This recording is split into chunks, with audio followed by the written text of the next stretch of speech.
উজানের যে ঢল, সেই ঢলের সাথে আভ্যন্তরীণ বৃষ্টি যদি বেশি থাকে তাহলে তখন গিয়ে জলাবদ্ধতা তৈরি হয়। যেহেতু এই অঞ্চলে বর্তমানে ভারী থেকে অতি ভারী বর্ষণ বিশেষ করে গত 16 তারিখ থেকে অব্যাহত রয়েছে, এর কারণেই মূলত এইসব অঞ্চলে ভারী বৃষ্টিপাত হয়েছে। কিন্তু বাংলাদেশের আভ্যন্তরীণ বৃষ্টিপাতের চেয়েও সবচেয়ে বেশি যেটা গুরুত্বপূর্ণ সেটা হচ্ছে যে উজানে বৃষ্টিপাতের পরিমাণ অনেক বেশি। যেহেতু বাংলাদেশ হচ্ছে ভাটির দেশ, উজানের বৃষ্টি যখন বাংলাদেশের অভ্যন্তরে প্রবেশ করে এবং সেই সাথে বাংলাদেশেও যদি ভারী বর্ষণ হয়ে থাকে সেই সময় গিয়ে এই জলাবদ্ধতাটা তৈরি হয়। আমরা আশা করছি যে আগামীকাল বিকালের পর থেকে বাংলাদেশের অভ্যন্তরীণ যে বৃষ্টিপাত অর্থাৎ ফেনী নোয়াখালী অঞ্চলে যে ভারী বৃষ্টিপাত, সেই ভারী বৃষ্টিপাতের তীব্রতা সামান্য কমে যেতে পারে। আমরা আশা করতে পারি যে আগামীকাল বিকালের পর থেকে এটি সামান্য কমে যেতে পারে। কিন্তু আপনি যদি জলাবদ্ধতার বিষয়টা বলেন তাহলে সেক্ষেত্রে হচ্ছে এটার জন্য ম্যান্ডেটেড প্রতিষ্ঠান বাংলাদেশের বন্যা পূর্বাভাস কেন্দ্র, তারা মূলত বলতে পারবে যে এখানে বন্যা পরিস্থিতি, সেই বন্যা পরিস্থিতিটা কয়দিন অব্যাহত থাকতে পারে সেই বিষয়টা কিন্তু বাংলাদেশের বন্যা পূর্বাভাস কেন্দ্র এই বিষয়ে পূর্বাভাস প্রদান করবে।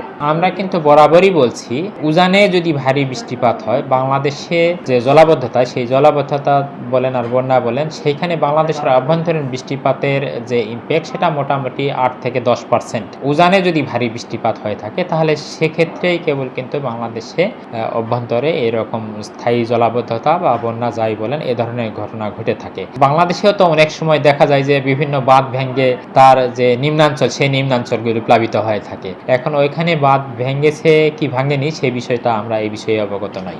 আগামী 24 ঘন্টার আবহাওয়ার পূর্বাভাসে বলা হয়েছে ঢাকা, বরিশাল, চট্টগ্রাম এবং সিলেট বিভাগের অধিকাংশ জায়গায়, সেই সাথে ময়মনসিংহ, রাজশাহী, খুলনা বিভাগের অনেক জায়গায় অস্থায়ীভাবে দমকা অথবা ঝড়ো হাওয়া সহ বৃষ্টি অথবা বজ্রসহ বৃষ্টি হতে পারে। সেই সাথে কোথাও কোথাও মাঝারি ধরনের ভারী থেকে অতি ভারী বর্ষণ হতে পারে। গত 24 ঘন্টায় সবচেয়ে বেশি বৃষ্টিপাত রেকর্ড করা হয়েছে 188 মিলিমিটার, এটি কুমিল্লাতে রেকর্ড করা হয়েছে। এরপরই 162 মিলিমিটার বৃষ্টিপাত রেকর্ড করা হয়েছে কক্সবাজারে। আর এছাড়া ঢাকাতে বৃষ্টিপাত রেকর্ড করা হয়েছে 43 মিলিমিটার গত 24 ঘন্টায়। আমরা যদি যে বৃষ্টিপাতের কথা বললাম সেটা গতকাল সকাল 6টার পর থেকে আজকে সকাল 6টা পর্যন্ত এই বৃষ্টিপাতটা রেকর্ড করা হয়েছে।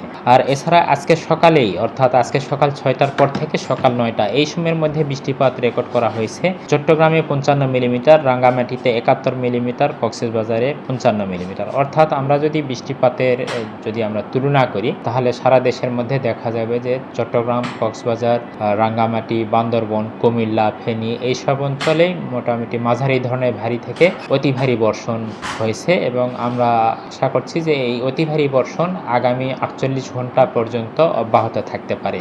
আমরা আজকে আমাদের যে ভারী বর্ষণের সতর্ক সংকেত ছিল, সেই ভারী বর্ষণের সতর্ক সংকেত আমরা সকাল 10টা থেকে আগামী 48 ঘন্টা পর্যন্ত এটি বৃদ্ধি করেছি এবং সেই সাথে আমরা যেটা বলেছি ভারী বর্ষণজনিত কারণে চট্টগ্রাম বিভাগের কোথাও কোথাও বিশেষ করে চট্টগ্রাম, কক্সবাজার, রাঙ্গামাটি, বান্দরবন এইসব অঞ্চলের যে পাহাড়ি এলাকা রয়েছে, পাহাড়ি এলাকার কোথাও কোথাও ভারী বর্ষণজনিত কারণে ভূমিধসের সম্ভাবনা রয়েছে। বর্তমানে যে বৃষ্টিপাত রয়েছে এই বৃষ্টিপাতের যে তীব্রতা আগামীকাল পর্যন্ত এরকম অবস্থা অব্যাহত থাকতে পারে। তবে আসার কথা হচ্ছে আগামীকাল বিকালের পর থেকে বিশেষ করে কুমিল্লা, ফেনী এইসব অঞ্চলে তীব্রতা সামান্য কমে যেতে পারে।